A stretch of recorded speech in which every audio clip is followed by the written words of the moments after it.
আল্লাহ চাইলে আমাদের সমস্ত সগীরা গুনাহ মাফ করে দিতে পারেন না, যদি আমাদের মধ্যে কবিরা গুনাহগুলো না থাকে।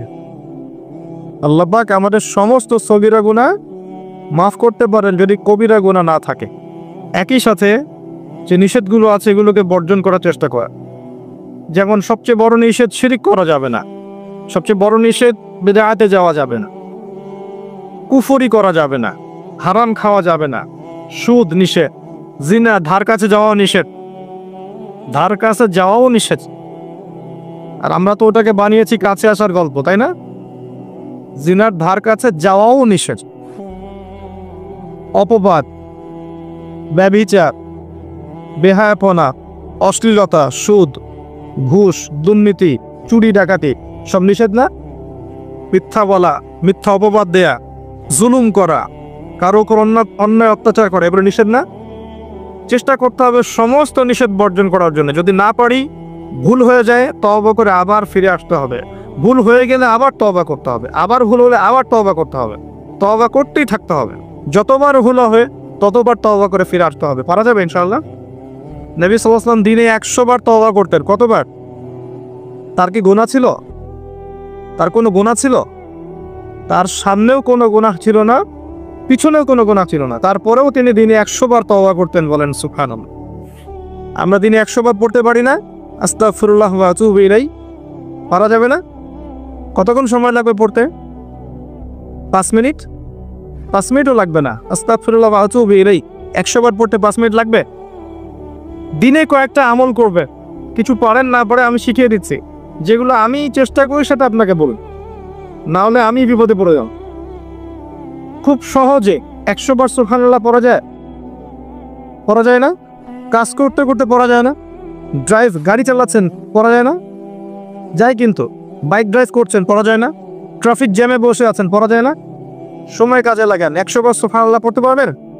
আমল নামে 1000 নেকি হবে। আমল নামায় 1000 নেকি হবে।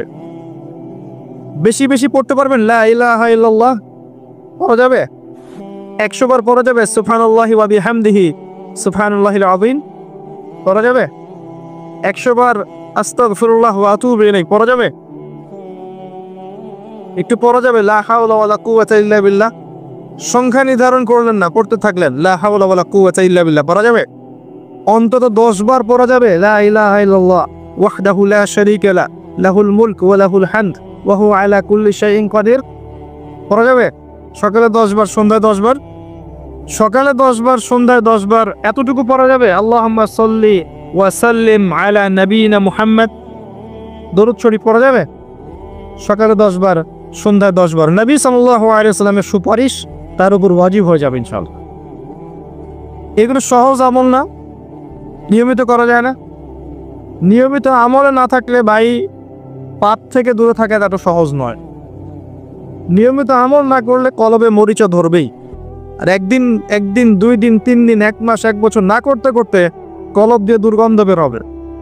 তখন এত সহজে মানুষকে ভালো পথে আনা যাবে না।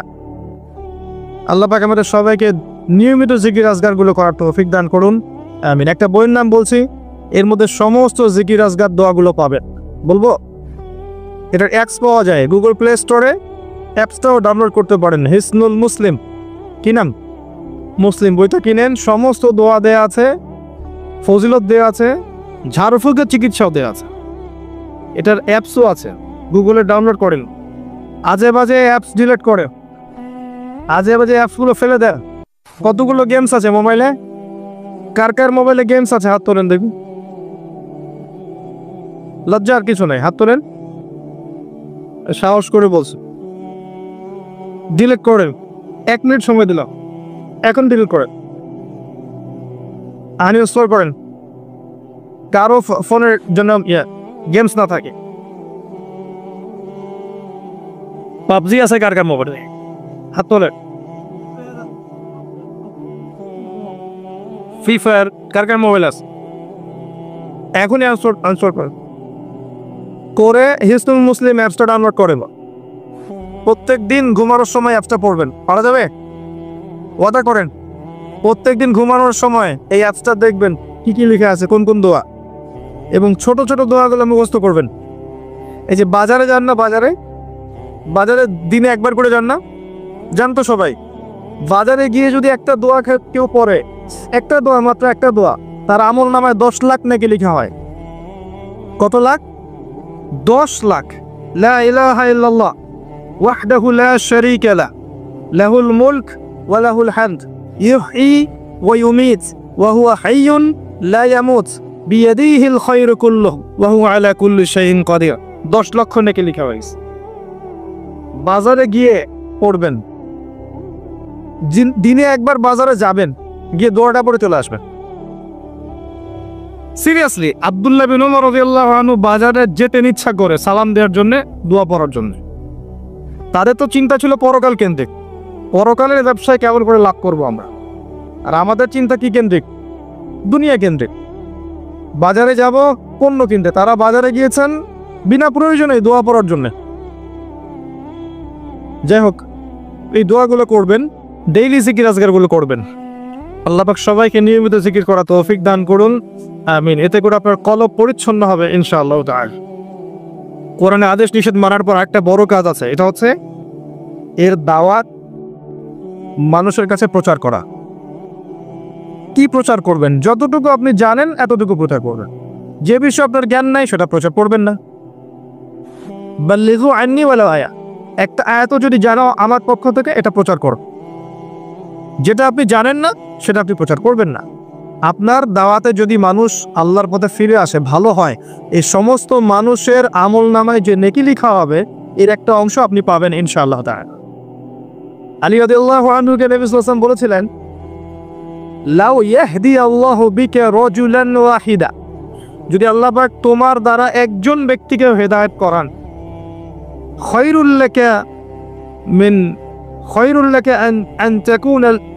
লাকা আন তাকুনা মিন হুমুরিন নাআম, তোমার আমল নামায় মানে লাল উট কোরবানি করলে যত নেকি হয় তার চেয়ে বেশি নেকি তুমি পাবে ইনশাআল্লাহ। লাল উট মানে কি জানেন? বিএমডাব্লিউ বোঝেন? আরবে সবচেয়ে দামি যে বাহন ছিল তার নাম হচ্ছে লাল উট, সবচেয়ে দামি উট। এখনকার বিএমডাব্লিউর মতোই। আল্লাহর পথে দান করা এত সহজ। একজন ব্যক্তিকে একটা আমলের কথা বলেছেন, ইমানের কথা বলেছেন, আল্লাহর দিকে ডেকেছেন, সে নামাজ শুরু করেছে আপনার কথা শুনে দাড়ি ছেড়ে দিয়েছে, সুদ ছেড়ে দিয়েছে, দাড়ি লম্বা করেছে, টাকনুর উপরে কাপড় পড়ছে আপনার দাওয়াতে। এই ব্যক্তি সারা জীবন যে নেক আমলগুলো করবে, আপনি তার একটা অংশের ভাগিদার হবেন ইনশাআল্লাহ। এর চেয়ে বড় কোনো এমএলএম ব্যবসা নাই। আল্লাহ পাক আমাদেরকে পরকারের ব্যবসা করার তৌফিক দান করুন, আমিন। একই সাথে এমন কিছু প্রচার করার দরকার নাই যেটা প্রচার করলে মানুষ বিভ্রান্ত হতে পারে। তাহলে কি হবে? ওই মানুষের যত গুনাহ, সমস্ত গুনাহ আপনার আমলনামায় চলে আসবে। এটা থেকে আল্লাহ পাক আমাদের সবাইকে হেফাজত করুন, আমিন। এই হলো কোরআন কেন্দ্রিক কাজ আমাদের। 1 নাম্বার কি বলেছি ভাই? তেলাওয়াত করতে শেখা।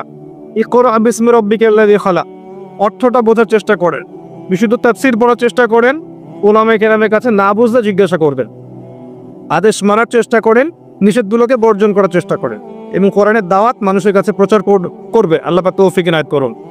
এবং এই কাজগুলো একসাথে যখন হবে, তখন দেখবেন আল্লাহর জমিনে আল্লাহর এই কিতাব এটা প্রতিষ্ঠা হবেই ইনশাআল্লাহ আযজা ওয়া জাল। এই বেসিক প্রাইমারি কাজগুলো না করলে বড় স্বপ্ন দেখে লাভ নাই। কথা বুঝতে পারেন? বেসিক যখন ঠিক নাই, একটা বাড়ি বানাবেন তার ভিত্তি ঠিক নাই, তাহলে 10 তলা 20 তলা 30 তলা স্বপ্ন দেখে লাভ আছে? আমাদের বেসিক ঠিক নাই। আমাদের বেসিক হচ্ছে তাওহীদ ঠিক নাই, সুন্নত ঠিক নাই, বেদাত ঢুকে গেছে, তাওহীদের মধ্যে শিরক ঢুকে গেছে, পড়াশোনা করতে চায় না, লেখাপড়া নাই, কোরআন তেলাওয়াত করে না, নামাজ পড়ে না, নামাজই পড়ছে না। তো বেসিক যেখানে ঠিক নাই সেখানে বড় স্বপ্ন পড়ে। আল্লাহ পাক আমাদের সবার গোড়া শক্ত করার তৌফিক ইনায়েত করুন, আমিন। ঈমান শক্ত করার তৌফিক দান করুন, ঈমানের উপর বেশি বেশি নেক আমল করার তৌফিক দান করুন। আমাদের পারিবারিক আদর্শগুলো আল্লাহ পাক সুন্দর করে দিন। আমাদের সন্তান সন্ততিদেরকে আল্লাহ পাক শক্ত মুসলিম হিসেবে গড়ে তোলার তৌফিক দান করুন। হালাল রিজিকের ব্যবস্থা আল্লাহ পাক আমাদেরকে করে দিন। একই সাথে দিনের জ্ঞান অর্জন করে এর দাওয়াতি কাজ করার তৌফিক আল্লাহ পাক আমাদেরকে দান করুন। এরপর সুন্নাহর ব্যাপার আসবে। আর সুন্নাহ ডেইলি লাইফে আপনাকে বাস্তবায়ন করতে হবে। ডেইলি লাইফে, যেমন রাত হয়েছে, এখন আমি ঘুমাবো নবীর সুন্নাহ অনুযায়ী। ঘুমানোর সময় দোয়া পড়বেন, ডান কাতে শোবেন, পারলে ওযু করবেন, রাতের যে সূরাগুলো পড়ার কথা এগুলো পড়লেন, সূরা মুলকটা পড়লেন, আরেকটা সূরা আছে ওয়াকিয়া, সূরা ওয়াকিয়া, এই সূরা পড়লে তাকে দারিদ্রতা স্পর্শ করবে না ইনশাআল্লাহ। দারিদ্রতা নিয়ে সমস্যা না? দারিদ্রতা, অভাব লেগে আছে, এমন হয়? যদি এমন হয় আপনার জন্য সুসংবাদ, আপনার জন্য আমার মুখ দিয়ে আল্লাহ পাক এটা বের করালেন যে নিয়মিত সূরা ওয়াকিয়া পড়েন। কোন সূরা? ইযা ওয়াকাআতিল ওয়াকিয়া লাইসা লিওয়াকাআতিহা কাযিবা খাফিদাতুর রাফিআ ইযা রুজ্জাতিল আরদু রাজ্জা ওয়া বুসাতিল জিবালু বাসসা। এই সূরা পড়েন, দেখবেন ইনশাআল্লাহ আল্লাহ পাক আপনাকে বরকত দিবেন ইনশাআল্লাহ। একজন সাহাবী ইন্তেকাল করছেন, তার মেয়ে ছিলেন, কয়েকজন মেয়ে ছিলেন, মেয়ে সন্তান, ছেলে নাই। তো অন্য সাহাবীরা বলছেন যে মওতের সময় আপনি আপনার পরবর্তী প্রজন্মের জন্য কি রেখে যাচ্ছেন, কি সম্পত্তি রেখে যাচ্ছেন? তখন এই সাহাবী বলছেন, যিনি মৃত্যু সজ্জায়, তিনি বলছেন তোমরা চিন্তা করো না, আমি আমার মেয়েদেরকে সূরা ওয়াকিয়া শিখিয়ে দিয়েছি, ইনশাআল্লাহ তারা দারিদ্র হবে না কখনো, ইনশাআল্লাহ তারা কখনো দরিদ্র হবে না। এই ছিল তাদের তাওয়াক্কুল। এর সাথে আমি আরেকটা সূরার কথা বলবো, সূরা বাকারা। যে সূরা বাকারা নিয়মিত পড়বে তার রিজিকে হায়াতে বরকত হবে ইনশাআল্লাহ। আল্লাহ পাক আমাদের সবাইকে কোরআনওয়ালা বানিয়ে দিক, সুন্নাহওয়ালা বানিয়ে দিক, আল্লাহুম্মা আমিন। ঘুমান নবী সাল্লাল্লাহু আলাইহি ওয়াসাল্লামের সুন্নাহ মতো, ঘুম থেকে ওঠেন তার সুন্নাহ মতো, এরপর নামাজে যাবেন তার সুন্নাহ মতো নামাজ পড়েন, 3G 4G 5G নামাজ বাদ দেন, রিল্যাক্সে নামাজ পড়েন, সময় দেন, নামাজের অর্থ বোঝার চেষ্টা করেন, ইমাম সাহেবকে সময় দিতে বলেন। ইমাম সাহেব একটু লম্বা করলে তার চাকরি নট করে দিয়েন না। ইমাম সাহেব একটু লম্বা করলে সভাপতি বলে যে ঘটনা কি, এত লম্বা নামাজ কার, পায়ে ব্যথা করে, জানেন না, বোঝেন না, এগুলো বুঝায়। নামাজ পড়ার স্বাধীনতা দেন তাকে, নবীর সুন্নাহ মতো সে নামাজ পড়াবে, এবং তিনি হচ্ছেন আপনার নেতা, সেখানে সেই আপনার নেতা এবং সে আপনার ইমাম আমির, তার কথা আপনাকে শুনতে হবে, তাকে ফলো করতে হবে।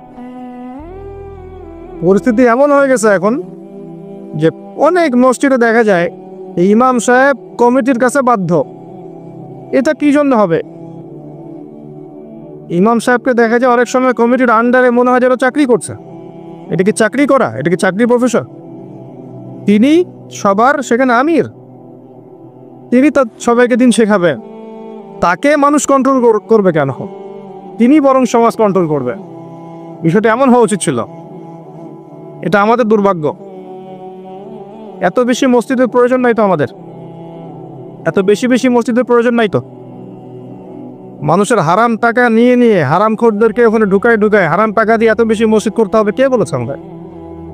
হালাল টাকায় 2-4টা মসজিদ রাখেন না, সেখানে হালাল মানুষদেরকে দায়িত্ব দেয়, এনাফ।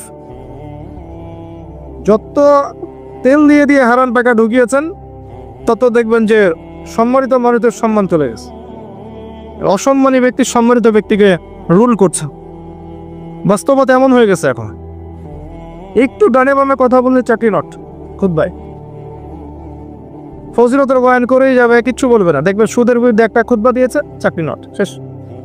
আর আসার দরকার নেই, আসছেন ভালো কথা, পরের জুমায় আসেন না,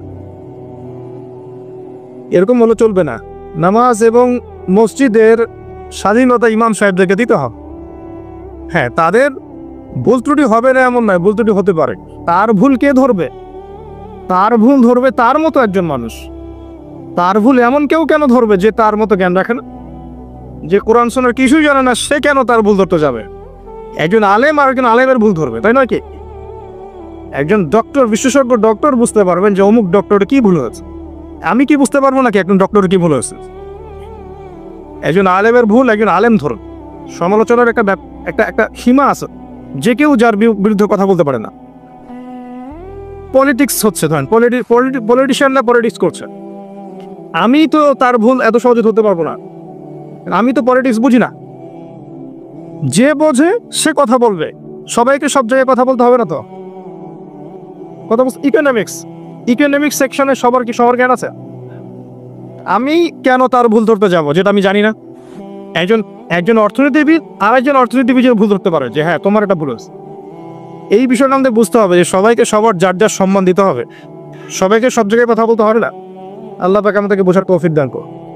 ইমাম সাহেবদেরকে স্বাধীনতা দিতে হবে, তাদেরকে নামাজ পড়াতে এবং তাদের তালিমের ব্যাপারে, দার্সের ব্যাপারে, খুতবার ব্যাপারে, কথার ব্যাপারে শালীনতা প্রদান করতে হবে। তার ভুল ত্রুটি মার্ক করবে তার সমমানের কোনো ব্যক্তি। আল্লাহ পাক আমাদেরকে বাস্তবতা বোঝার তৌফিক দান করুন। নামাজ তার মতো করে পড়েন, 3G 4G নামাজ পড়েন না। রমজান মাস আসলে আমাদের নামাজ থাকে না। খেয়াল করে দেখছেন? রুকু ঠিক থাকে না, সাজদা ঠিক থাকে না। এত দ্রুত নামাজ কেন পড়তে হবে? যদি আমি 40 রাকাত নামাজ পড়ি এবং তার 2-4টা রাকাত নামাজও আমার রুকু সাজদা ঠিক না হয়, তাহলে ওর চেয়ে তো আমার 4 রাকাত নামাজ পড়া ভালো ছিল রুকু সাজদা ঠিক করে। এত যে কষ্ট করছি আমি, রুকু ঠিক থাকছে না, সাজদা ঠিক থাকছে না, তাসবিহ পড়ার সময় পাচ্ছেন না, কিয়াম ঠিক থাকছে না, শুধু আমি দাঁড়াচ্ছি না। অনেক মসজিদ এমন হচ্ছে। তো এগুলো তো সেই নামাজ নয় যে নামাজ নবী সাল্লাল্লাহু আলাইহি ওয়াসাল্লাম পড়িয়েছে। আমাদেরকে ইবাদতের কোয়ালিটি বাড়াতে হবে, কোয়ান্টিটি না। আমাদের কোয়ালিটি ভালো হতে হবে, ইবাদতের কোয়ালিটি হবে বেস্ট, কোয়ান্টিটিটা বড় কথা নয়। আপনার কোয়ালিটি কত ভালো ছিল, এটা হচ্ছে মূল কথা। আল্লাহ পাক এগুলো বোঝার তৌফিক দান করুন। আমিন। নামাজটাকে নামাজের মতো না পড়লে কিন্তু ওই নামাজ পরকালে উপকারে আসবে না, এবং ওই নামাজ পড়ার পরেও মানুষ খারাপ কাজ করবে। কথা ছিল নামাজ পড়লে মানুষ খারাপ কাজ করবে না, এমনটাই কথা ছিল কোরআনে। ইন্না সলাতা তানহা আনিল ফাহশাই ওয়াল মুনকার। যখন নামাজ পড়েও আমরা খারাপ কাজ করছি, তার মানে আমরা আমাদের নামাজকে সঠিকভাবে পড়ছি না। সঠিকভাবে বুঝে শুনে পড়লে, ধীরে স্থিরভাবে এই কাজ আমরা করতাম না। এটাই বাস্তবতা। নামাজ শেষে আপনি আপনার বাসায় ফিরে আসেন, খাওয়া দাওয়া করেন, ইস্তেঞ্জা করেন, আপনি কর্মক্ষেত্রে যান। প্রত্যেকটা ক্ষেত্রে নবী করিম সাল্লাল্লাহু আলাইহি ওয়াসাল্লামের সুন্নাহ মেনে চললে পরেই আপনার জীবনটা কোরআন সুন্নাহ মোতাবেক হবে ইনশাআল্লাহ।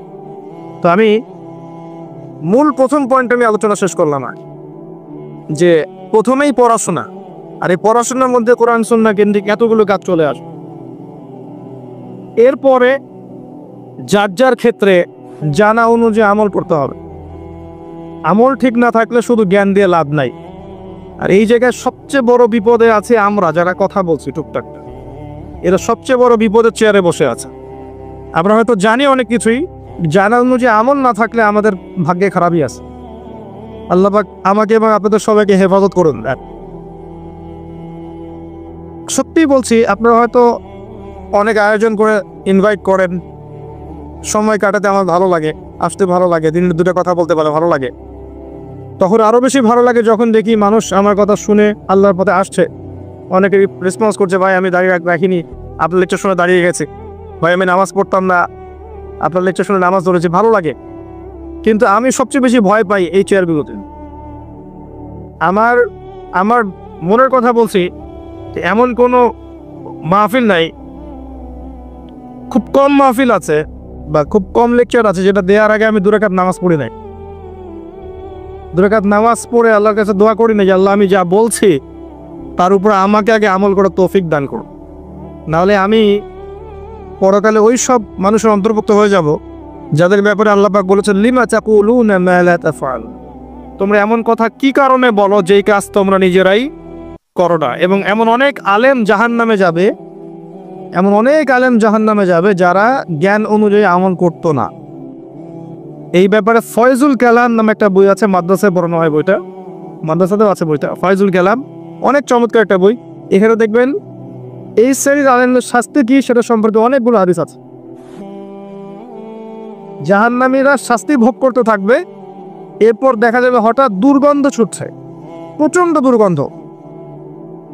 তখন সমস্ত জাহান্নামীরা একত্রিত হয়ে একজন ব্যক্তির কাছে জড়ো হবে, হয়ে বলবে যে তুমি কি আমল করতা, এমনিতে জাহান্নামে আমরা কষ্টে ছিলাম, শাস্তিতে ছিলাম, তার মধ্যে তোমার এই দুর্গন্ধের চোটে টিকা আছে, তুমি কি আমল করতা? তখন সেই ব্যক্তি বলবে আমি আলেম ছিলাম কিন্তু আমার জ্ঞান আমাকে উপকৃত করে নাই। সবচেয়ে ডেঞ্জারাস জায়গায় বসে থাকে যারা এখানে বসে কথা বলে, যারা মিম্বরে দাঁড়ায়, বা যারা দিন নিয়ে মানুষকে কিছু নসিহত করতে চায়, এটা সবচেয়ে ডেঞ্জারাস জায়গা আছে, ইনক্লুডিং মি, আমি অলসো। আল্লাহ পাক আমাদেরকে বাঁচাক এবং কথা অনুযায়ী কাজ করার তৌফিক দান করুন, আল্লাহুম্মা আমিন। এবং এটা খুবই ডিফিকাল্ট, তাই দোয়া করছি এবং আপনাদের কাছে দোয়া চাচ্ছি যেন আমরা বা আমি যা বলছি এর উপর আমল করতে পারি। আমাদের জন্য দোয়া করবেন, এটা আমাদের একটা গুরুত্বপূর্ণ কাজ এবং এটা সবাইকেই করার চেষ্টা করতে হবে। এরপরে আসেন হালাল রিজিকের ব্যাপারে সচেষ্ট হওয়া, আমাদের বেসিক কাজ। হালাল রিজিকের ব্যাপারে সচেষ্ট হওয়া। জীবন চলে যাক, আপনি সুদে যায় না, ঘুষে যায় না, দুর্নীতি করেন না, মানুষের সম্পদ আত্মসাৎ করে খায় না। অল্প ছোট্টখাট্ট করে ব্যবসা করেন, ছোটোখাটো ব্যবসা করেন, ছোট চাকরি করেন, সরকারি হোক বেসরকারি হোক চাকরি করেন, ব্যবসা করেন, যেখানে আপনি হালাল খাচ্ছেন, এই হালালের টাকাটুকু দিয়ে ইবাদত করেন, পরিবারটা চালান, ইনশাল্লাহ দেখবেন আপনার ইবাদতে কবুল হয়ে গেছেন, আপনার পরিবারও জান্নাতে যাবে ইনশাল্লাহ। যখনই এখানে হারাম ঢোকাবেন, আপনার এই ইবাদতগুলো আল্লাহর দরবার পর্যন্ত পৌঁছাবে না। স্পষ্ট হাদিস আছে, ইন্নাল্লাহা তাইয়্যিব লা ইয়াকবালু ইল্লা তাইয়্যিব, আল্লাহ পাক পবিত্র, তিনি পবিত্র ছাড়া কিচ্ছু গ্রহণ করেন না। মুসাফির মানুষ যার দোয়া কবুল হয়, হয় না?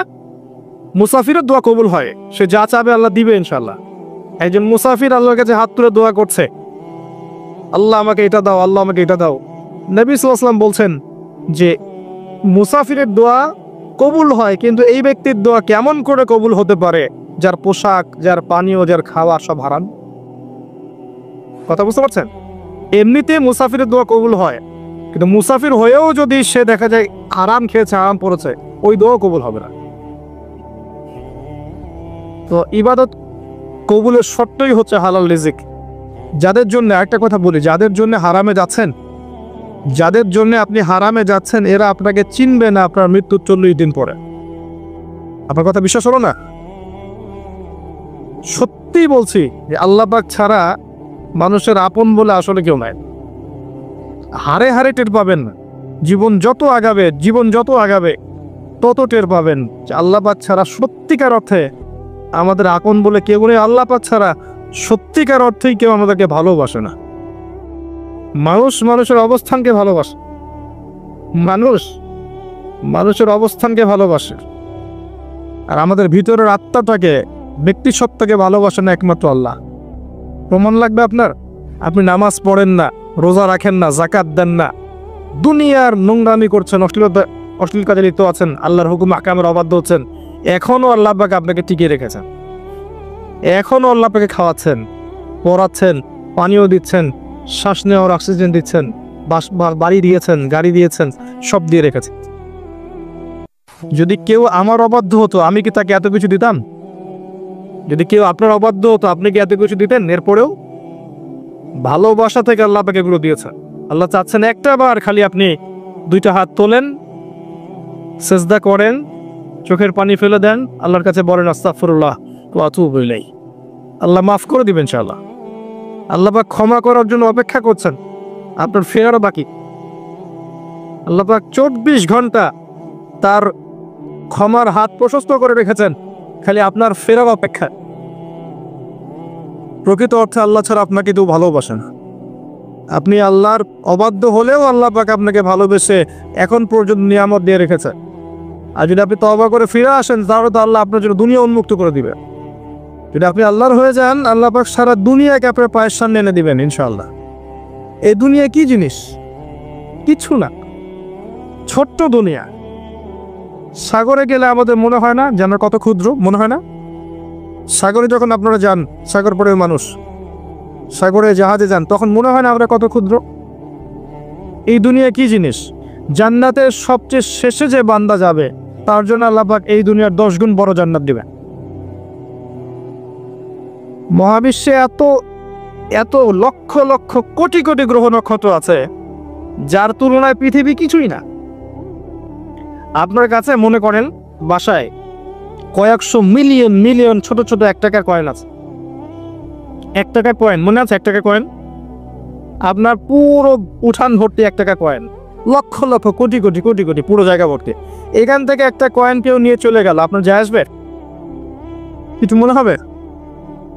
আল্লাহ পাকে পুরো মহাবিশ্বের মধ্যে পৃথিবী এর চেয়েও নগণ্য। তো এই জন্যই বলছি, যাদের জন্য আপনি আল্লাহর বিপক্ষে যাচ্ছেন, আল্লাহর বিরুদ্ধাচরণ করছেন, এরা আপনার সত্যিকার অর্থে আপনার আপন নয়। আপনি ভুল করছেন। ভুল মানুষের জন্যে ভুল দরজায় করান আছে। সঠিক দরজায় ফিরে আসেন, আল্লাহ পাক আপনার অপেক্ষায় আছে। আল্লাহ পাক আপনাদের সবাইকে তওবা করে ফিরে আসার তৌফিক দান করুন, আমিন। এরপরে বলবো যে পারিবারিক আদর্শ সুন্দর করার চেষ্টা করুন। এটা খুব ডিফিকাল্ট, এটা খুবই ডিফিকাল্ট, কারণ পরিবারের লোকজন কথা খুব একটা শুনতে চায় না।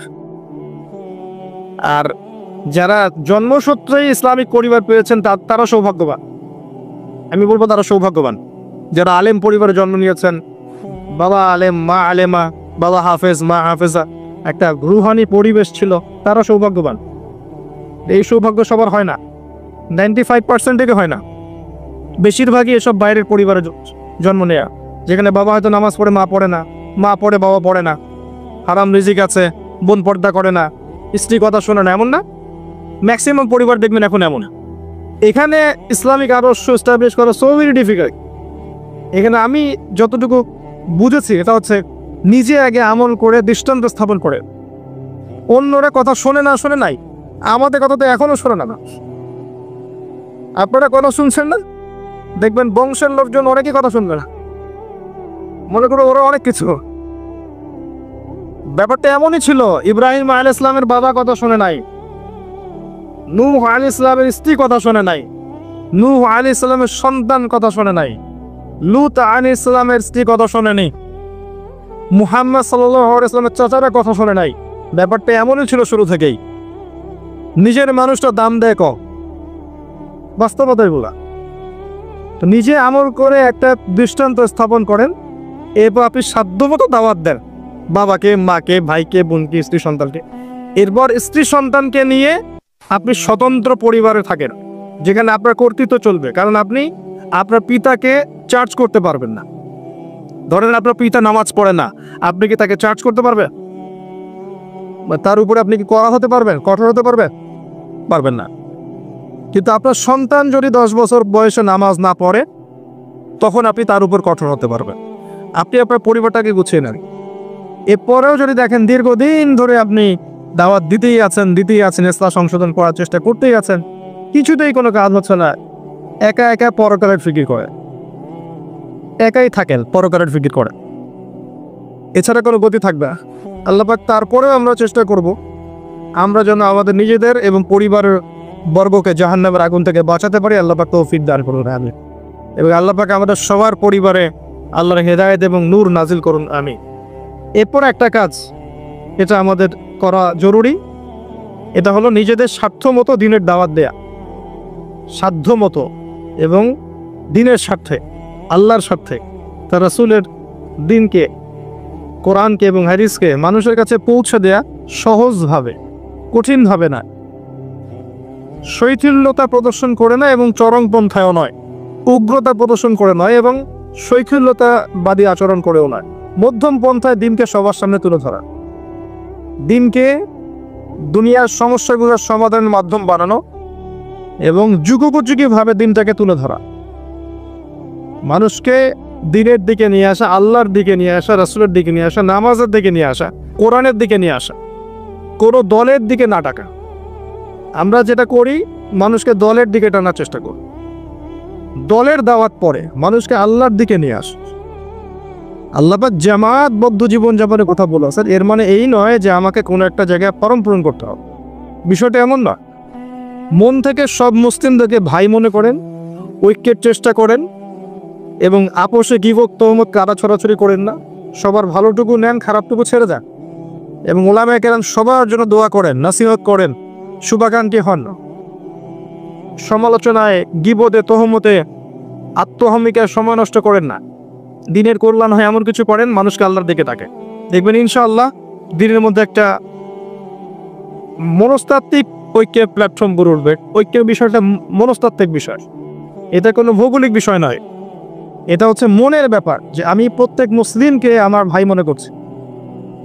সবার মাঝে কিছু ভালো জিনিস পাবেন, নিয়ে নেন, খারাপটা ছেড়ে দেন, আল্লাহর দিকে ডাকেন, কোরআনের দিকে ডাকেন, রাসূলের দিকে ডাকেন, ইসলামের দাওয়াত দেয়। আপনার কাজে দিন ইসলামে কোনো খেদমত হোক, কোনো কল্যাণ হোক, এমন কিছু করেন, একটা মসজিদ হোক, একটা মাদ্রাসা, একটা শিক্ষা প্রতিষ্ঠান, একটা এতিম প্রকল্প, একটা ইসলামিক এনজিও, কিছু একটা করেন যেটাতে আপনার দিন উপকৃত হয়। ইনশাল্লাহ দেখবেন এতে আস্তে আস্তে দিন এগিয়ে যাবে ইনশাল্লাহ। আর এখন আমরা যে জায়গায় আছি উম্মাহ, এই জায়গায় অনেক বড় স্বপ্ন দেখার চাইতে এই প্রাইমারি লেভেলের কাজগুলো খুব বেশি ইম্পর্টেন্ট। এবং ঊর্ধ্বতন কর্তৃপক্ষ যারা আছে তাদের হেদায়েতের জন্য অলওয়েজ দোয়া করবেন। আল্লাহ পাক চাইলে তাদের ভিতর থেকেও দেখবেন কদ আফলাহা মান যাক্কাহা। আল্লাহ পাক সূরা শামসের মধ্যে বলছেন কদ আফলাহা, সে ব্যক্তি সফল হয়ে গেল। সে ব্যক্তি সফল হয়ে গেল মানে সে জান্নাতে চলে যাবে ইনশাআল্লাহ। কে? মান যাক্কাহা, যে ব্যক্তি তার নফসটাকে, তার এই যে কলব, এটাকে পরিশুদ্ধ করতে পেরেছে, সে ব্যক্তি সফল হয়ে গেল। ওয়া কদ খাবা মান দাসাহা, আর যে ব্যক্তি তার নফসটাকে পরিশুদ্ধ করতে পারলো না, সে ব্যক্তি ধ্বংস হয়ে গেল। নফস কিভাবে পরিশুদ্ধ হবে, এটা আমাদের আজকের আলোচনার টপিক। তার আগে আমরা বলি 5 ওয়াক্ত নামাজ ছাড়া নফস কখনো পরিশুদ্ধ হবে না। আজকে আমরা অনেক যদি আলোচনা করি, বাসায় কিছু নিয়ে যেতে না পারি, তাহলে আলোচনার কোনো লাভ নাই, কোনো ফায়দা নাই। মানুষকে দেখানো, তাকবীর দেয়া, এই যে আমাকে প্রোটোকল দিয়ে নিয়ে আসলেন, ঠিক আছে, ভালোবাসা ভালোবাসার জায়গায়, কিন্তু দিন শেষে যদি আমরা আল্লাহর সামনে আত্মসমর্পণ করতে ব্যর্থ হই, তাহলে এই মাহফিলগুলোর বরকত নষ্ট হয়ে যাবে। আমরা কি চাই যে মাহফিলের বরকত নষ্ট হয়ে যাক? আসরের জামাত আমরা আদায় করেছি, এই জামাত আমাদেরকে শৃঙ্খলা শিখিয়েছে, শিখায় নাই? একজন ইমাম লিড দিলেন নামাজে, আপনারা তাকে ফলো করলেন, তাই নয় কি? এটাই তো হচ্ছে মুসলিম উম্মার বৈশিষ্ট্য। মুসলিম উম্মা হবে শৃঙ্খলাবদ্ধ জাতি, যাদের প্রতিটা কাজ হবে সুশৃঙ্খল। আর আমাদের কাজগুলো কি এখন সুশৃঙ্খল? আমরা কিন্তু উশৃঙ্খল জীবনযাপন করি। দেখবেন ওই যে একটা হাদিস আছে শেষ জামানায়, যে নারী পুরুষের পোশাক পরবে, পুরুষ নারীর পোশাক পরবে। এই যে উশৃঙ্খলতা দেখেন না এখন শেষ জামানায়। আপনি দেখবেন এমন এক শ্রেণীর মেয়ে বের হয়েছে বাজারে, রাস্তাঘাটে, সমাজে, যারা কাপড় পরবে কিন্তু কাপড় পরেও নগ্ন থাকবে। এই কোনো হাদিস আমি বানিয়ে বলছি না, সবগুলো হাদিস সহিহ। এখন দলিল দিতে গেলে অনেক সময় চলে যাবে। তো উশৃঙ্খলতার যুগ, কাপড় পরে থাকাটা তাকওয়ার পোশাক, শালীনতা। আর এখনকার যুগটা চলছে কাপড় খোলার জোর। কথা ঠিক না ঠিক বলেন? এখন মানুষ কাপড় খুলতে পারলে বেশি কমফোর্ট ফিল করে। আর আপনারা জানেন না, এই মহাবিশ্বে আমাদের পিতা এবং মাতা আদম এবং হাওয়া আলাইহিমুস সালাম, তাদেরকে সর্বপ্রথম কে নগ্ন করে দিয়েছিল জানেন? ফালাম্মা যাকাশ শাজারা, যখন আমাদের পিতা মাতা ওই গাছের কাছে চলে গেলেন। কোন গাছ? যেটা আল্লাহ পাক বলেছিলেন ফালা তাকরাবা হাযিহিশ শাজারা। ওই গাছের কাছে যখন তারা চলে গেলেন, তার ফল খেয়ে ফেললেন। বাদাত লাহুমা সাওআতিহিমা, তাদের এই যে পোশাকটা, এই পোশাকটা খুলে পড়ে গিয়েছিল এবং লজ্জাস্থান উন্মুক্ত হয়ে গিয়েছিল। তো সর্বপ্রথম আমাদের পিতা মাতাকে নগ্ন করে দিয়েছিল কে? ইবলিস। এখন যারা মুসলিমদের গা থেকে কাপড় খুলে ফেলতে চাচ্ছে, এরা তাহলে কার অনুসারী? দলিল কি পেয়েছেন? বানিয়ে বলি নাই, সূরা আরাফ পড়েন, পেয়ে যাবেন ইনশাআল্লাহ। কোন সূরা? সূরা আরাফ। প্রথম নসিহত প্রিয় ভাইরা, এই যুগটা হচ্ছে উশৃঙ্খলতার যুগ। এই যুগে মানুষ আল্লাহ পাকের হালালকে খুব কমই পরোয়া করে। আল্লাহর হালালকে মানুষ হারাম করে নিচ্ছে, আর আল্লাহর হারামকে মানুষ হালাল করে নিচ্ছে। আল্লাহ পাকের বিশাল একটা হারাম হচ্ছে সুদ বা রিবা, আর এখন আমাদের উপর রিবা হয়ে গেছে ওয়াজিব। নাউজুবিল্লাহ। একটা দেশ নাই যেটা সুদমুক্ত, একটা জেলা পাবেন না সুদমুক্ত, একটা গ্রাম, থানা, ইউনিয়ন পাবেন না সুদমুক্ত। নবীজি এই যুগের কথাই হয়তোবা বলেছেন, যে যুগে মানুষ সুদ থেকে বেঁচে থাকতে চাইলেও সুদের ছিটা ফোঁটা গিয়ে তার গায়ে লাগবে। মনে করেন আপনি একটা কনস্ট্রাকশন করেছেন, একটা সুদী প্রতিষ্ঠান থেকে লোন নিয়েছে, এখন আপনি ওই কনস্ট্রাকশনটা ভাড়া দিয়েছেন। সেখানে মনে করেন আমি ভাড়া নিয়েছি, আমি আপনাকে মাসে মাসে ভাড়া প্রদান করছি, আপনি সেই ভাড়ার টাকাগুলো কালেক্ট করছেন, করে সেই প্রতিষ্ঠানের লোন শোধ করছেন। প্রত্যক্ষভাবে না হলেও আমি কিন্তু পরোক্ষভাবে সুদে হেল্প করছি। আমি বুঝাতে পারছি না মনে হয়। এর বাইরে 1% মানুষ এখন পৃথিবীতে নাই যে ব্যক্তি রিবা থেকে বাইরে, ইচ্ছাকৃত হোক অনিচ্ছাকৃত হোক। আর এই প্রসঙ্গ আসলে আমি 2-4টা কথা না বলে থাকতে পারি না। সেটা হলো নবী সাল্লাল্লাহু আলাইহি ওয়াসাল্লাম বলেছেন, রিবার 73টা শাখা আছে পাপের, তার মধ্যে সবচেয়ে নিচু শাখা হচ্ছে নিজের মাকে বিয়ে করা। সহিহ বুখারীর একটা বর্ণনা এসেছে, যে ব্যক্তি 1 দিরহাম সুদ খায়, দিরহাম কি? রৌপ্য মুদ্রা। কোথায় আছে? জাদুঘরে। কোথায় আছে? মার্কেটে আছে। রৌপ্য মুদ্রা দেখেছেন জীবনেও? স্বর্ণ মুদ্রা দেখেছেন? কোরআনে আছে, হাদিসে আছে, মার্কেটে নাই। কেন মার্কেটে নাই? কারণ পশ্চিমারা স্বর্ণ এবং রৌপ্য মুদ্রাকে হারাম করে দিয়েছে। পশ্চিমারা স্বর্ণ এবং রৌপ্য মুদ্রার ডিলিংসটাকে মার্কেট থেকে উঠিয়ে দিয়েছে। এই জন্য আপনি মার্কেটে গোল্ড কয়েন এবং সিলভার দিরহাম পাবেন না। কিন্তু আল্লাহর রাসূল সাল্লাল্লাহু আলাইহি ওয়াসাল্লামের যুগে এটা ছিল। এখন অনেক মানুষ দেখবেন বেদাত নিয়ে কথা বলে একদম ফেনা বের করে ফেলছে। অর্থনৈতিক সেকশনের বেদাত চোখে পড়ে নাই। এখন বলতে পারে এটা তো দুনিয়াবি বিষয়। বাস্তবিক অর্থে এটা দুনিয়াবি বিষয় নয়। কারণ এই পেপার মানির মধ্য দিয়ে, ইলেকট্রনিক মানির মধ্য দিয়ে আপনার সম্পদকে সিজ করে চুষে খাওয়া হচ্ছে, আপনি বুঝতে পারছেন না। এখন প্রতারণা করা কি জায়েজ না জায়েজ? শোয়েব আলাইহিস সালামের নাম শুনেছেন? একটা কম ছিল মাদিয়ানে, শোয়েব আলাইহিস সালামের কম। এই কম সম্পর্কে আল্লাহ পাক যখনই কথা বলেছেন তখনই তাদের একটা দোষ উল্লেখ করেছেন। সেটা কি? সেটা হচ্ছে যে তোমরা অন্যায়ভাবে মানুষের সম্পদ আত্মসাৎ করো না। তোমরা অন্যায়ভাবে মানুষের সম্পদ আত্মসাৎ করো না। এই কাজটা করতো শোয়েব আলাইহিস সালামের কম, এবং তারা মাপে কম দিত, জনগণের অর্থ সম্পদ লুটে পুটে খেত। আল্লাহ রাব্বুল আলামিন তাদেরকে ভূমিকম্প দিয়ে ধ্বংস করে দিয়েছে। এখন এই পুরো মনিটারি সিস্টেম যেটা চলছে, এর মধ্য দিয়ে গরিব যে দেশগুলো আছে, স্বল্প উন্নত দেশ বা মধ্যম পর্যায়ের দেশ বা আরও নিম্ন পর্যায়ের অর্থনৈতিক সেকশনে, তাদের রক্তগুলো চুষে চুষে খেয়ে একটা সভ্যতা আজকে বিশাল বিশাল অট্টালিকা নির্মাণ করেছে। এই যে অন্যের রক্ত চুষে নিজে বড়লোক হওয়া, এটা কি হালাল না হারাম? এ কারণেই এই মনিটারি সিস্টেমের মধ্যে হারাম আছে। এই যুগটা সেই যুগ যেখানে মানুষ আল্লাহর হারামকে হালাল করে নিয়েছে আর হালালকে হারাম করে নিচ্ছে। রিবা একটা টাটকা হারাম, আমরা এটাকে হালাল করে ফেলেছি। এখন এই হাদিসগুলো শুনলে আমাদের গায়ের মধ্যে দাগও কাটে না, অন্তরটা কেঁপে ওঠে না, আমাদের কলবে কোনো নড়া দেয় না। নবী সাল্লাল্লাহু আলাইহি ওয়াসাল্লাম বলছেন, এক দিরহাম যে ব্যক্তি সুদ খেয়েছে সে যেন 36 বার জিনা করেছে। কতবার?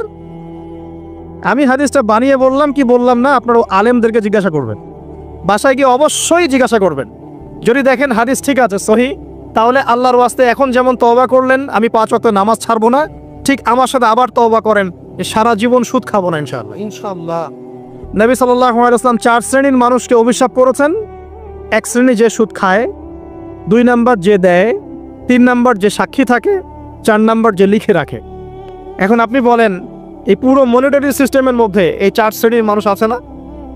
কোনো না কোনোভাবে আমরা এর সাথে সম্পৃক্ত নই কি? সম্পৃক্ত। অতএব আল্লাহর এই বাণীকে যদি ভয় করেন, কোন বাণী? আল্লাহ পাক বলছেন, ইয়া আইয়ুহাল্লাযীনা আমানু, হে মুমিনগণ, ইত্তাকুল্লাহ, তোমরা আল্লাহকে ভয় করো। ওয়াযারু মা বাকিয়া মিনার রিবা ইন কুনতুম মুমিনিন, তোমরা সুদের অবশিষ্ট অংশগুলো ছেড়ে দাও যদি প্রকৃতপক্ষে তোমরা মুমিন হয়ে থাকো।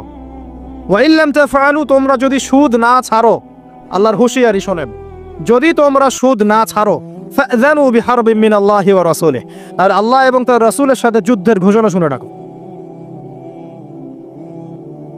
আল্লাহ এবং তার রাসূলের বিপক্ষে যুদ্ধ করে কেউ জান্নাতে যাবে? কেউ কবরের আযাব থেকে বাঁচতে পারবে? কেউ হাউজে কাউসারের পানি পাবে? আল্লাহ এবং তার রাসূলের সাথে যুদ্ধ করে কেউ টিকতে পারবে? আপনার কি তাই মনে হয়? যদি মনে হয় তাহলে দিব্যি সুদ খান, কোনো সমস্যা নেই। আর যদি মনে হয় যে আল্লাহ এবং তার রাসূলের সাথে যুদ্ধ করে আমি পার পাবো না, আল্লাহ এবং তার রাসূলের বিরুদ্ধাচরণ করে আমার কবর টিকবে না, কারণ আমি একটা কথা বারবার বলি আপনাদেরকে, যে আল্লাহ ছাড়া আমাদের আপন বলতে কেউ আছে? একা এসেছেন পৃথিবীতে, একাই যেতে হবে।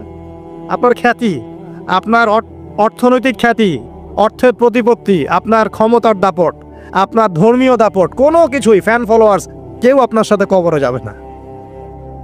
মনে করেন আমি আসছি, আপনারা সবাই স্লোগান দিচ্ছেন, কথার কথা, আপনারা আমাকে ভালোবাসেন, বা একজন পলিটিশিয়ান আসছে, আপনারা সবাই স্লোগান দিচ্ছেন, ভালোবাসেন তাকে। দিন শেষে ওই পলিটিশিয়ান একাই কবরে যাবে, দিন শেষে আপনিও একাই কবরে যাবেন, আমিও একাই কবরে যাব। আলটিমেটলি কি হলো? দুনিয়া এবং আখেরাতে আল্লাহ ছাড়া প্রকৃত বন্ধু আমাদের কেউ নাই, প্রকৃত মওলা কেউ নাই। সেই আল্লাহ এবং তার রাসূলের বিরুদ্ধাচরণ করে কেউ তার সাথে যুদ্ধ করে কবরে পার পাবে, এমনটা ভাবা বোকামি নয় কি? আল্লাহ পাক আমাদেরকে বোঝার তৌফিক দান করুন।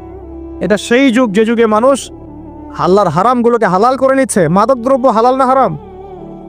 এখন দেখবেন মেজরিটি সংখ্যক মানুষ মাদকদ্রব্যের সাথে সংশ্লিষ্ট হয়ে গেছে। স্পেশালি বর্ডার এলাকা যেগুলো আছে বাংলাদেশের, সেই বর্ডার এলাকাগুলোতে দিব্যি রমরমা ব্যবসা চলছে, মাদকের দিব্যি ব্যবসা চলছে। এবং যারা মাদক খাচ্ছে এরা মুসলিম, তারা হয়তো এই হাদিস জানে না, আল্লাহ পাক ওদের কানের মধ্যে আমার এই হাদিসটা যেন পৌঁছে দেন, আমিন।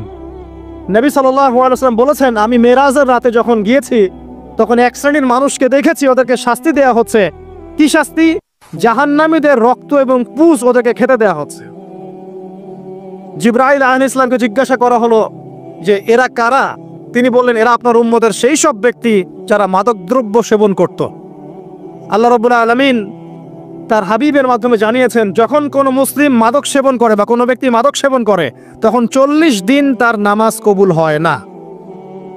এরপর যদি সে তওবা করে তাহলে আল্লাহ পাক তার তওবা কবুল করবেন ইনশাআল্লাহ। যদি সে আবারও মাদক খায় তওবা করার পর, আবার 40 দিন তার নামাজ কবুল হবে না। যদি সে আবার তওবা করে আল্লাহ পাক আবার তাকে মাফ করে দিবেন। যদি সে আবারও মাদক খায় আবার 40 দিন তার নামাজ কবুল হবে না। তারপর যদি আবার তওবা করে আবার আল্লাহ তাকে মাফ করে দিবেন। এরপরেও যদি সে আবার মাদক দ্রব্য সেবন করে, নবী সাল্লাল্লাহু আলাইহি ওয়াসাল্লাম বলছেন তাকে আল্লাহ রাব্বুল আলামিন পরকালে মৃত্যুর পরে তিনাতুল খাবাল পান করাবেন। তিনাতুল খাবাল। জিজ্ঞাসা করা হল, ইয়া রাসূলুল্লাহ, তিনাতুল খাবাল কি জিনিস? নবী সাল্লাল্লাহু আলাইহি ওয়াসাল্লাম উত্তর দিচ্ছেন, এটা হচ্ছে জাহান্নামীদের রক্ত, মাংস, এগুলো পুড়ে পচে যে রসটা বের হবে, এটা হচ্ছে তিনাতুল খাবাল। এই যে দুনিয়াতে যারা ওয়াইন খাচ্ছে, শ্যাম্পেইন, ওয়াইন, বিয়ার, তারপরে যে কি ভোদকা, হ্যাঁ, গাঁজা, হেরোইন, ফেন্সিডিল, ইয়াবা, একটা বিষয় শোনেন, কি কারণে আপনি সেখানে যাচ্ছেন? হতাশা অথবা সঙ্গদোষ অথবা পারিবারিক চাপ অথবা যে গার্লফ্রেন্ড ছেড়ে চলে গেছে, এই তো বিষয়গুলো। কি কারণে মানুষ মাদকের কাছে যায়, কেন যায়, কারণটা কি? আমরা যখন ফিলোসফি পড়তাম তখন একটা তত্ত্ব পড়ানো হয়েছে আমাদেরকে। তত্ত্বটার নাম হচ্ছে কার্যকারণ তত্ত্ব। মানে প্রত্যেকটা কাজের পিছনে একটা কারণ থাকে, ঠিক আছে? এই যে মুসলিমরা নামাজ পড়ে কেন? আল্লাহর জন্যে। মুসলিমরা যাকাত দিবে কেন? আল্লাহকে সন্তুষ্ট করার জন্যে। মুসলিমরা প্রতিটা কাজ কেন করে? পরকালের স্বার্থে। পরকালের স্বার্থ নাই, আমি নাই। যে কাজে পরকালের স্বার্থ নাই সে কাজে মুসলিমরা নাই। তাই প্রতিটা কাজের পিছনে একটা কারণ থাকে। দেখবেন কেন সে সুদ খাচ্ছে? তার পরিবারের স্বার্থে। কেন সে ঘুষ নিল? তার ছেলে মেয়ের উন্নয়নের জন্যে। কেন সে দুর্নীতি করছে? বিকজ সম্পত্তি অর্জন করে সে তার ভবিষ্যৎ প্রজন্মকে সিকিউর করতে চায়। কেন সে মাদক খেলো? ওই যে গার্লফ্রেন্ড ছেড়ে চলে গেছে তাই। কেন মাদক খেলো? ওই যে এক বন্ধু মাদক খায়, সে ডাকছে, আয় একটা টান দে, সঙ্গদোষ। কেন সে মাদক খেলো? পরিবারের চাপ, হতাশা। কেন মাদক খাচ্ছে? চাকরি পায় না, বেকার, মাদক খাচ্ছে। মানে মেন্টাল চাপগুলো নিতে পারছে না, সে মাদক খাচ্ছে। সবচেয়ে বেশি মানসিক চাপ কাদের উপর আসে জানেন? 1 নম্বর নবীগণের উপরে, 2 নম্বর আল্লাহর সৎ বান্দাদের উপরে, তারপর যার ঈমান যত উঁচু তার উপর মানসিক চাপ তত বেশি আসে। এখন যদি মানসিক চাপের সলিউশন মাদকই হবে তাহলে তো আমাদেরই মাদক খাওয়া দরকার ছিল না, বুঝতে? আমরা যে পরিমাণ মানসিক চাপ ফেস করি তা চিন্তাই করতে পারবেন না। যে যত বড় দায়িত্বশীল, যারা পলিটিশিয়ান, ওদেরকে জিজ্ঞাসা করবে তারা কি পরিমাণ মানসিক চাপ নিয়ে ঘোরে। আপনার কাছে মনে হচ্ছে যে একটা ক্ষমতা পেয়েছেন, খুব মানে উনি অনেক বড় ক্ষমতাধর, উনি অনেক ভালো আছেন, উনি মোটেই ভালো নাই। ওনাকে জিজ্ঞাসা করেন, উনি মোটেই ভালো নাই। এই মানুষের যে পেরেশানি, যে চাপ, এগুলো নিতে নিতে তার স্ট্রোক হয়ে যাচ্ছে, হার্ট স্ট্রোক হচ্ছে, ডায়াবেটিস হচ্ছে, হাই ব্লাড প্রেশার, ইসিজি করো, দেখবেন। এ কারণে মানসিক চাপটা রিলিজ করতে হবে, তাই তো? এই মানসিক চাপ রিলিজ করতে গেলে মাদকই সলিউশন নয়। সলিউশনটা কি? এই যে আমার হাতে এখানে আছে একটা কোরআন। মানসিক চাপ থেকে আপনাকে মুক্তি দিবে আল কোরআনুল কারীম, আর কিচ্ছু না। আরেকটা বিষয় কোরআনের সাথে, সেটা হলো প্রথমে বলেছি 5 ওয়াক্ত নামাজ। আপনি ওযু করে সুন্দর করে 5 ওয়াক্ত নামাজ জামাতে পড়বেন, ডেইলি 1 ঘন্টা করে কোরআন তেলাওয়াত করবেন, সময় পেলে একটু হাদিস পড়বেন, 2-4 টাকা দান সদকা করবেন, ভালো কাজের সাথে থাকবেন, অন্যায় কাজে যাবেন না, ইসলামকে এগিয়ে নেওয়ার জন্য আমর বিল মারুফ নাহি আনিল মুনকারের কাজ করবেন। আপনার তো সুখী কোনো মানুষ পৃথিবীতে নাই। ওই সুখ যদি ওই যে বুশরা জানতে পারতো না, তাহলে আপনার কলিজার মধ্যে পারমাণবিক বোম মেরে দিত। কথা বুঝতে পারেন নাই? পশ্চিমারা যদি জানতে পারতো যে মুসলিমরা কত শান্তিতে থাকে এইসব কাজ করার পরে, তাহলে আমাদের অন্তরের মধ্যে পারমাণবিক বোম মেরে ধ্বংস করে ফেলতো। ওরা তো আমাদের সুখ দেখতে পারে না, পারে? প্রকৃতপক্ষে এরা বিশ্বের কোনো ধার্মিক মানুষের সুখই দেখতে পারে না। এরা শুধু মুসলিমদের শত্রু নয়, বরং ধর্মের শত্রু। যারাই ধর্মকে বুকে আগলে রেখে পালন করতে চায়, হোক সে সনাতন ধর্ম বা আমাদের হিন্দু ভাইরা বা খ্রিস্টানিজম বা বুদ্ধিজম, হ্যাঁ, বা মুসলিম আমরা যারা আছি, যারা ধর্মতাত্ত্বিক চিন্তা করে, এবং প্রত্যেকেই যদি যার যার ধর্ম ঠিকঠাক মতো পালন করে সমাজে কিন্তু ফিতনা থাকার কথা নয়, কারণ প্রত্যেকটা ধর্মের মধ্যেই ভালো কাজের কথাই কিন্তু বলে হচ্ছে। তো যারা ধার্মিক এদের বিরুদ্ধে তারা লেগে পড়ে এবং তারা চায় সারা বিশ্বের মধ্যে ফাসাদ সৃষ্টি করতে। কাদের খাসলত সারা বিশ্বে ফাসাদ সৃষ্টি করা বলতে পারবেন? আপনাকে আমি দেখাচ্ছি, সূরা কাহাফ খুলে দেখেন। জুলকারনাইন একজন বাদশাহ, তিনি মাশরিক মাগরেব সব জয় করেছেন, মানে পূর্ব পশ্চিম পুরোটাই তার রাজত্ব। এত দাপট ছিল সেই বাদশার যে যেদিক দিয়ে যাবে সেনাবাহিনী নিয়ে সেদিকটাই জয় করে ফেলবে। সুবহানাল্লাহ। এবং তিনি উদ্ধত অহংকারী ছিলেন না, তিনি আল্লাহর অনুগত বান্দা ছিলেন। একটা কওমের মধ্যে গেলেন, সেই কওমটা ছিল পাহাড়ের মাঝখানে, দুই পাহাড়ের মাঝখানে।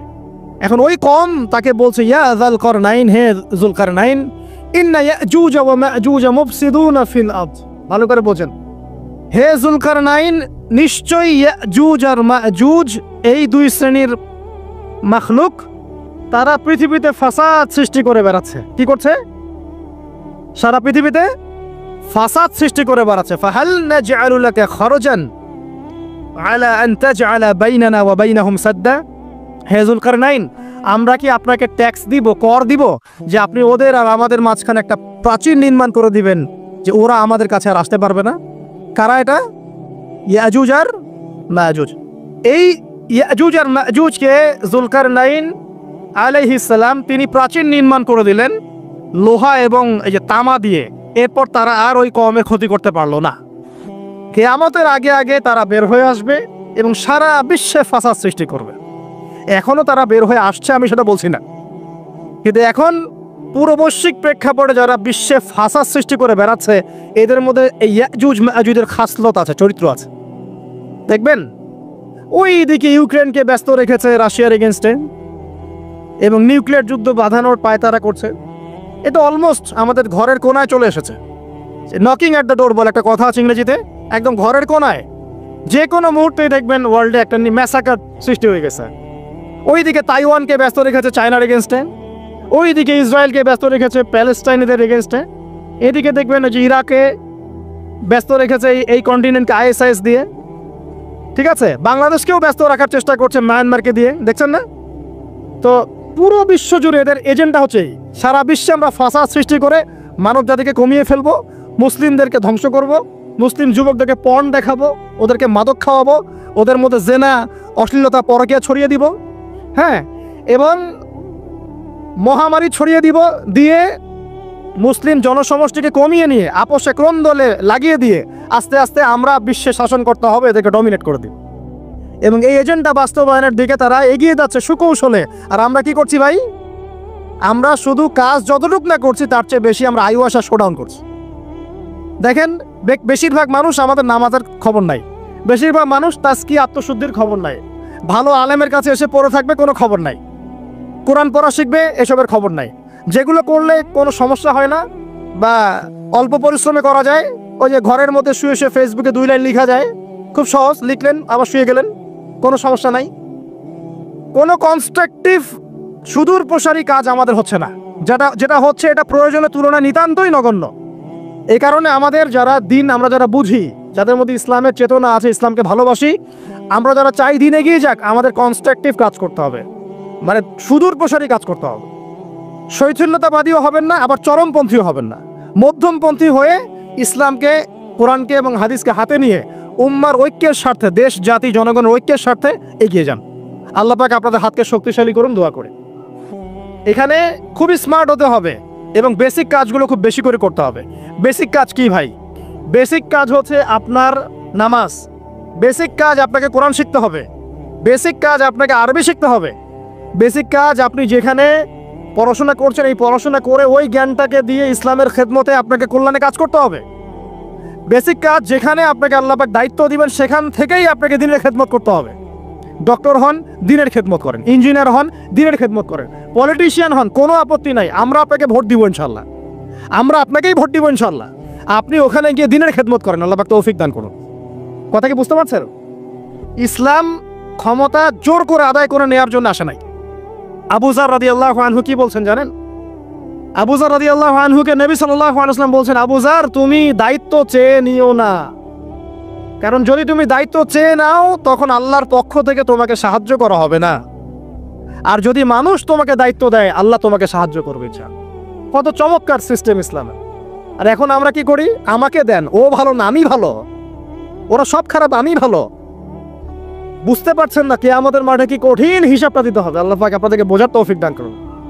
এইগুলো কল্যাণকর নয়, আপনার জন্য অকল্যাণ হতে পারে। তবে হ্যাঁ, যদি আপনার মধ্যে ঈমান থাকে, আপনার মধ্যে যোগ্যতা থাকে, অবশ্যই আপনি দায়িত্ব চেয়ে নেবেন।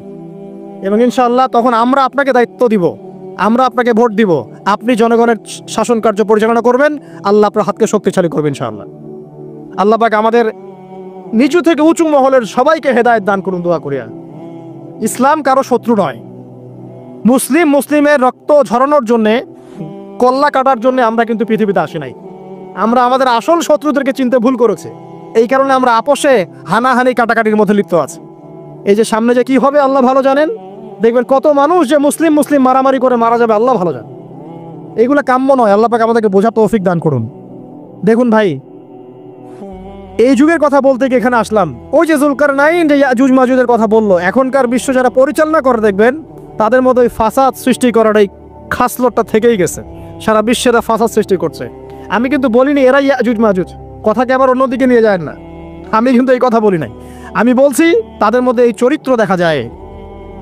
এই যুগ সেই যুগ যখন আপনি মাদককে হালাল করে নিচ্ছেন, রিবাকে হালাল করে নিচ্ছেন, বেহায়াপনাকে হালাল করে নিচ্ছেন, কাপড় খোলাকে হালাল করে নিচ্ছেন। আপনি মুসলিম হয়েও দেখবেন শিরকে লিপ্ত আছেন। সুন্নতের লেবাস আছে কিন্তু আকীদার মধ্যে বেদাত থেকে গেছে। আপনি মুসলিম হয়ে হালাল হারাম রিজিকের পরোয়া করছেন না, দিনের বেসিক জিনিসগুলো শিখছেন না। আল্লাহ পাক এই যুগের ফিতনাগুলো থেকে আমাদের মুসলিমদেরকে হেফাজত করুন, আমিন। কিভাবে সাফল্য অর্জন করবেন আমি একটা পয়েন্ট আজকে উল্লেখ করে এই পয়েন্ট থেকে আলোচনা গুটিয়ে নিব ইনশাআল্লাহ। আমি জাস্ট একটা পয়েন্ট বলছি আপনাকে, সব কথা একদিনে বলা সম্ভব না। আল্লাহ রাব্বুল আলামিন বলছেন কদ আফলাহা মান যাক্কাহা, সে ব্যক্তি সফল হয়ে গেছে যে ব্যক্তি তার আত্মাকে পরিশুদ্ধ করতে পেরেছে। ওয়া কদ খাবা মান দাসাহা, যে ব্যক্তি আত্মাকে পরিশুদ্ধ করতে পারে নাই সে ব্যক্তি ধ্বংস হয়ে গেছে। কিভাবে পরিশুদ্ধ করবেন? তিনটা হাদিস আপনাকে আগে শোনাই। এক, আল্লাহ রাব্বুল আলামিনের হাবিব মুহাম্মদ সাল্লাল্লাহু আলাইহি ওয়াসাল্লাম, দরুদ পড়েন, বলেন সাল্লাল্লাহু আলাইহি ওয়াসাল্লাম। তিনি বলছেন যে আল্লাহর এমন কিছু বান্দা আছে যারা জান্নাতে প্রবেশ করবে যাদের অন্তরটা হবে পাখির মতো নরম। কার মতো? পাখির মতো। একটা হাদিস শুনলেন। দুই নম্বর হাদিস, আল্লাহর রাসূল সাল্লাল্লাহু আলাইহি ওয়াসাল্লাম বলছেন শহীদদের আত্মা যখন আল্লাহর কাছে পৌঁছায়, আল্লাহ রাব্বুল আলামিন সেই আত্মাগুলোকে সবুজ রঙের কিছু পাখির মধ্যে প্রদান করেন এবং সেই পাখিগুলো আরশের নিচে লণ্ঠন আছে এখানে বসে থাকে এবং তারা জান্নাতের যে কোনো জায়গায় যায়, ঘুরে খাবার খায়, আবার ফিরে আস। আল্লাহ পাক তাদেরকে বলেন যে তোমরা কি চাও, তোমরা কি চাও? শহীদরা কিচ্ছু বলতে পারে না। কি চাইবো? আল্লাহ এত নিয়ামত দিয়েছেন, কি চাইবো?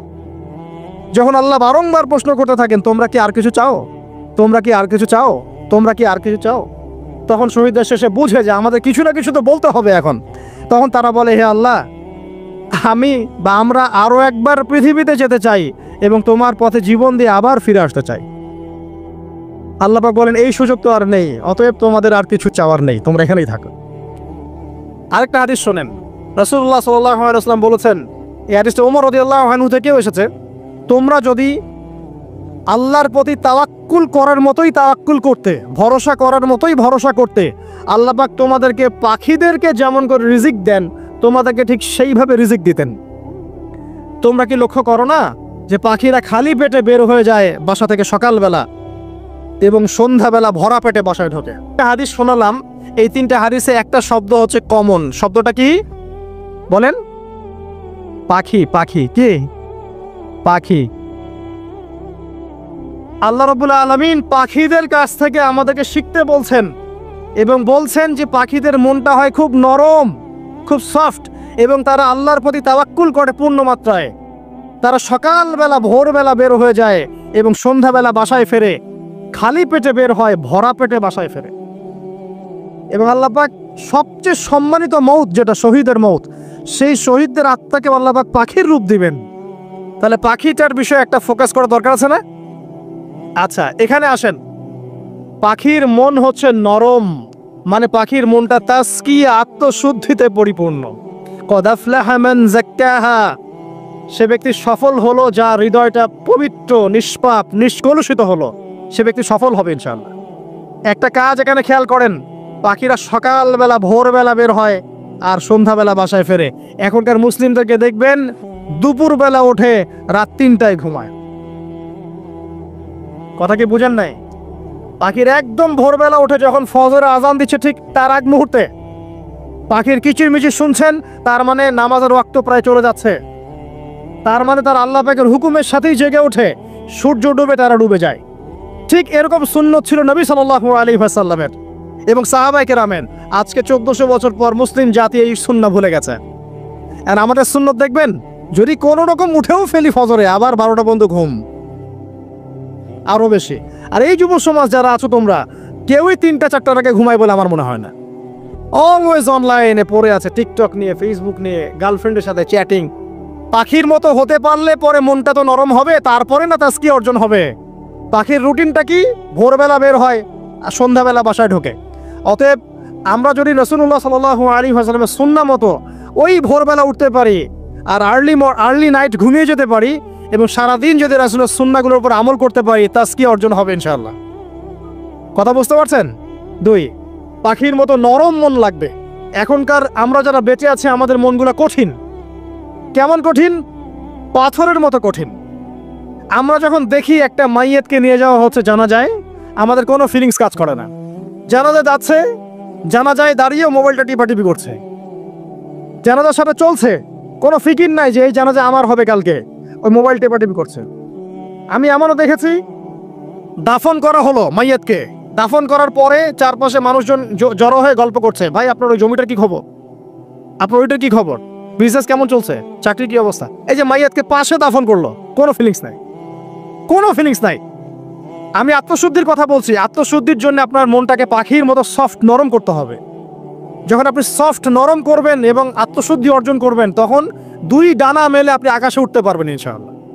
আত্মশুদ্ধি অর্জন না করতে পারলে ডানা কেটে পড়ে যাবে, তখন আর আকাশে উঠতে পারবেন না। কোন আকাশে? ওই যে শহীদের রূহ যে আকাশে চলে গেছে, ওই আকাশ। অতএব মন কেন কঠিন হলো প্রিয় ভাই? 1 নাম্বার কারণ, আমরা শিরকের পাপে লিপ্ত আছি। 1 নাম্বার, শিরকের পাপে লিপ্ত থাকা অবস্থায় মুসলিমদের মনটা কঠিন হয়ে গেছে। আপনি কি মনে করছেন আমরা শিরক করি না? মুসলিমরাও কবর পূজা করে, দেখবেন মুসলিমরাও দেখবেন অনেক ক্ষেত্রে মাজার পূজা করছে। আমি বলিনি যে অলি আউলিয়ার মাজার জিয়ারত করা যাবে না, আমি কথা বলছি না। কিন্তু আপনি মৃত মানুষের কাছে আপনার ভালো মন্দ চাইতে পারেন না। কথা বুঝতে পারেন না? আমরা অবশ্যই অলি আউলিয়াদের কবর জিয়ারত করব। এটা আপনাকে মৃত্যুর কথা স্মরণ করাবে। তাদের একটা রব আছে, যেটাকে আমরা প্রভাব বলি, এটা আপনার মধ্যে আসবে। আমরা অবশ্যই জিয়ারত করব। জিয়ারত করতে বলেছেন নবী সাল্লাল্লাহু আলাইহি ওয়াসাল্লাম, কারণ এটা আপনাকে পরকালের কথা কি করবে?